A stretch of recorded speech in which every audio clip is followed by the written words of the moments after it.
हर हर महादेव, जय भोलेनाथ। नमस्कार, मैं साधना पांडे मार्गदर्शन पे आपका स्वागत करती हूँ। आज मैं बात करने वाली हूँ सावन महीने में पड़ने वाली शिवरात्रि के बारे में। तो ये शिवरात्रि कब पड़ रही है, इसके बारे में जानेंगे। और दूसरी चीज़ है दोस्तों, जो कि सबसे बड़ी दुविधा का कारण बना हुआ है, इस बार एक साथ 3 व्रत हैं।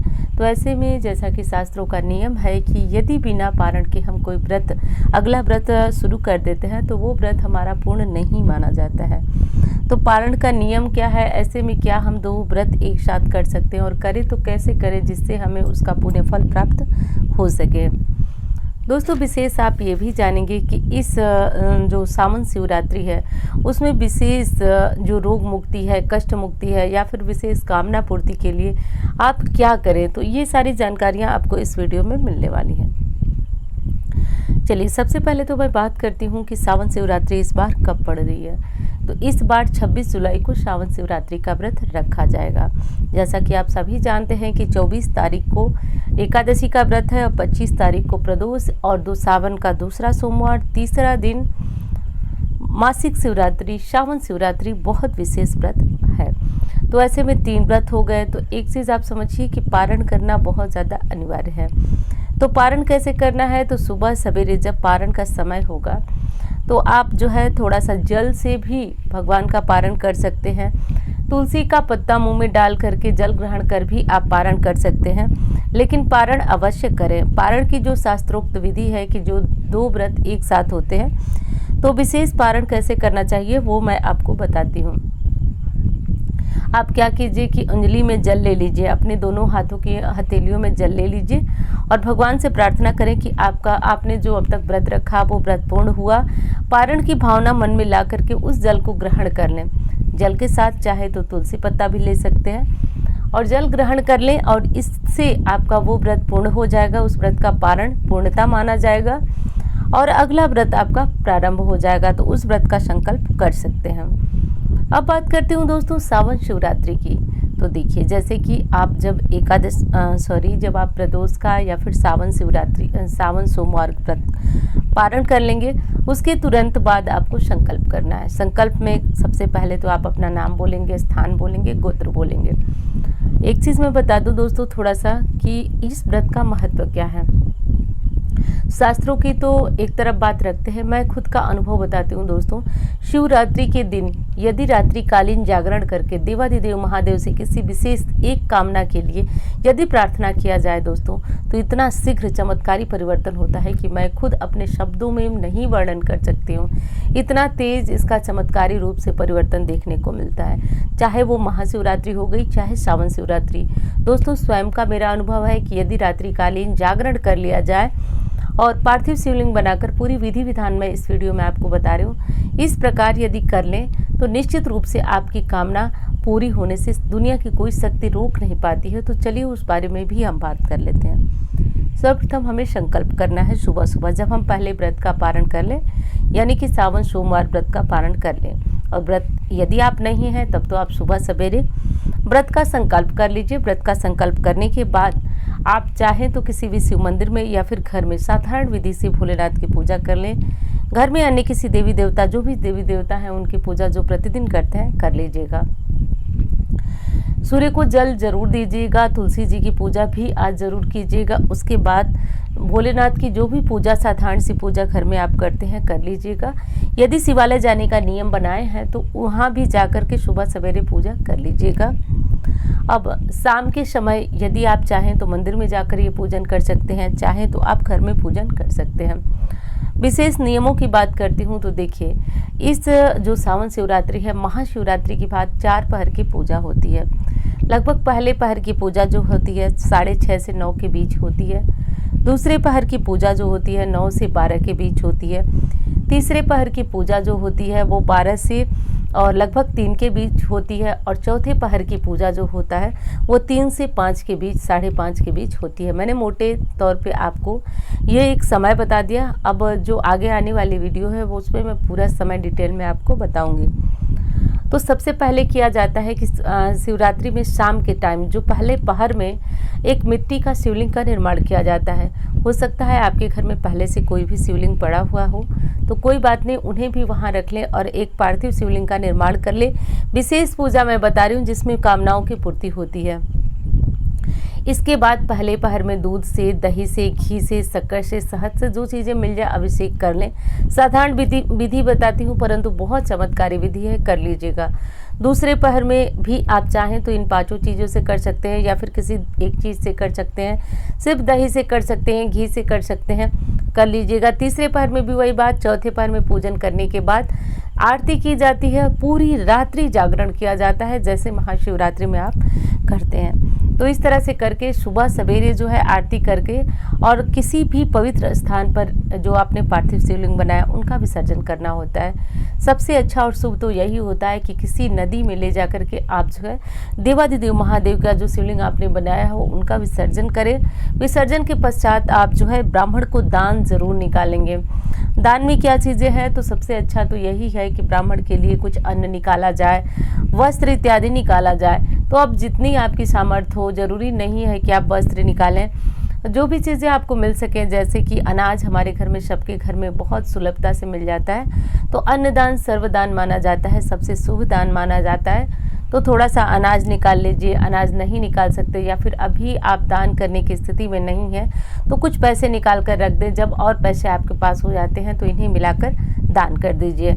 आज का दान जो है ब्राह्मण को जाएगा। कुछ लोग जो है ऐसी बात करते हैं कि ब्राह्मण को दान क्यों करना, ज़रूरतमंद को दान करना चाहिए। तो देखिए, मैं वही चीज़ें आपको बताती हूँ जो शास्त्रों में है।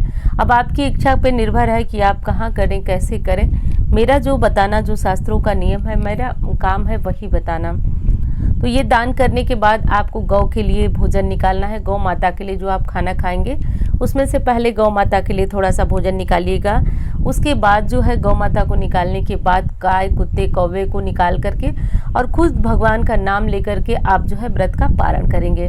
व्रत में क्या खाएंगे, तो देखिए इस व्रत में नमक वाला जो भोजन आप शाम को चाहें तो कर सकते हैं, लेकिन बहुत ज़्यादा परिणाम यही अच्छा होगा आपके लिए कि आप जो है मात्र फलाहार लेकर रखें। वैसे तो 2-3 दिनों का व्रत हो रहा है, जैसे एकादशी करते हैं तो रविवार को एकादशी, सोमवार को सावन सोमवार, प्रदोष और दूसरा अगला व्रत मंगलवार को, तो 3 व्रत हम एक साथ रहते हैं। और इस बार तो जो है कि कुछ ऐसा संगम बन गया है कि 3 व्रत है, नहीं तो 2 व्रत, तो जो भी व्रत हम लोग रहते हैं तो हम लोग को आदत होती है कि हम लोग 2 व्रत रख सकते हैं। लेकिन किसी तरह की शारीरिक दुर्बलता, कमजोरी है तो शाम को मीठा आहार ले लीजिएगा, नमक का सेवन मत कीजिएगा। और यदि ब्लड प्रेशर वगैरह की समस्या है तो व्रत वाला नमक खा लीजिएगा। इस तरह से करके आप श्रावण शिवरात्रि का व्रत जरूर रहिएगा, बहुत ज़्यादा पुण्यदायी और शुभ फलदायी है।